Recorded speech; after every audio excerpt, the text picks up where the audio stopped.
Welcome back to Razmafsar TV. Today I'm going to show you Museo Canario on Gran Canaria, which has a permanent exhibition about the aboriginal population of Gran Canaria, the canarios. The exhibition tries to explain to visitors the way of life of canarios who were of Berber origin and inhabited Canary Islands, and in this case Gran Canaria, from the second half of the first millennium BC to the 15th century, when the conquest and colonialization by the Crown of Castile took place, by Spaniards. We have 11 rooms, and these 11 rooms, I'm going to mention them.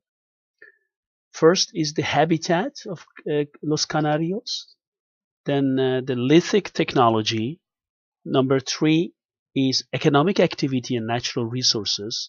Number 4 is magic world of religion and social organization. Number 5, items manufactured from animal skins and vegetable fibers. Number 6, treatment of the corpse. Number 7, physical anthropology. Number 8, funeral rites. Number 9, ceramic technology. Number 10, Gran Canaria aboriginal ceramics. And number 11 is a temporary. Room number 4 is especially interesting. It's about the magic world of religion and social organization. 2 items made of clay exhibited in this room bring us closer to the way of life of ancient Canarians. They're pintaderas or seals, and on the other hand, idols. Pintaderas are pieces mostly made of clay with a more or less flat base and a handle or appendage which in some cases was perforated with an orifice or a hole. The base may be square, rectangular, circular, triangular, etc. Other shapes. And all these things were, the base was decorated partially or completely with geometrical motifs applied either by impression, incision, or excision. There are 2 different interpretations as to the functions of pintaderas. Some researchers believe that they were probably used for body decoration, and others, based on comparisons with northern African populations, other researchers believe that pintaderas were used to mark different storage rooms, and they believe that they were used as personal seals. Idols are figures made of baked clay representing human, animal, and other more obscure forms whose characteristics link them to Aboriginals' belief system. So we have many of these ritual practices which were described in documentary sources. It's truly a fascinating thing to see in this museum. I cannot recommend it enough. And we have also archaeological evidence about all these things. All these things are excavated things here. In this room you see items manufactured from animal skins and also vegetable fibers. This room displays a wide range of items fashioned from animal skin, vegetable fiber by the prehistoric population of Gran Canaria. And you can 2 species were most commonly used in the crafting of vegetable fiber: rushes and palm trees.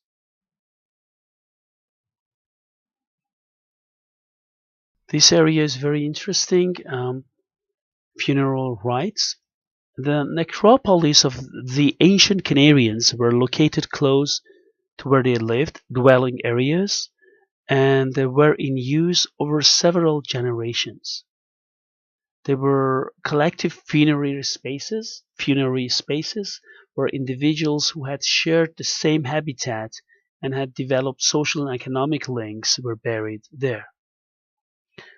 Social differences among ancient Canarians were reflected in the funerary deposits. There were obvious dissymmetries in the burial treatment afforded to different individuals, in the constructive characteristics of the funerary structures, or in the internal organization of these spaces, which were meant to ensure the reproduction of the social order. This room is extremely interesting for those who are interested in funeral rites.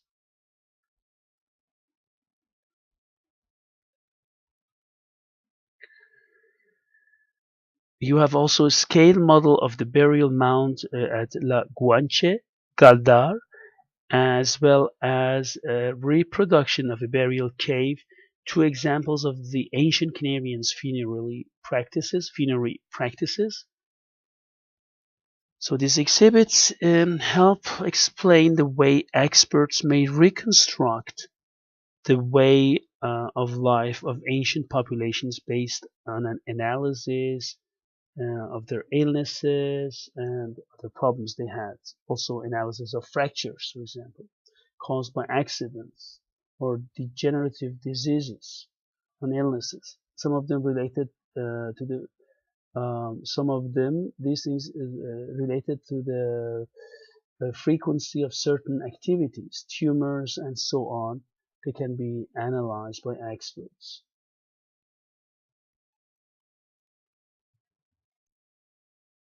You can see ceramic technology, for example, used by them, and the reconstruction of the process followed by the prehistoric Canarians in the making and how they made ceramic ware, handcrafted pottery, and how they used it. They used actually coiling technique. Coils of rolled clay were stacked onto a base up to the desired height, and the piece was then modeled and then smoothened by hand or with a spatula. In Gran Canaria, these pieces were often burnished, especially in the case of painted ware. Decoration was either done by direct painting or through other techniques. They used other techniques such as incisions. The pieces were finally put on fire, and this is the way they made ceramic ware.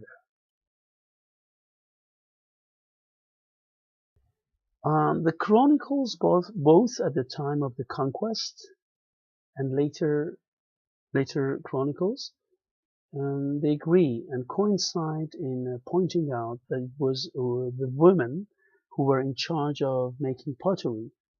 So it is possible to speak of a gender-based division of labor in this case.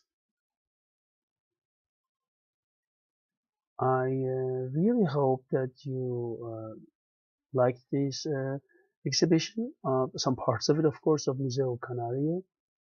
I cannot really recommend you enough if you're interested in ancient Canarian lifestyle. Thank you very much and see you soon.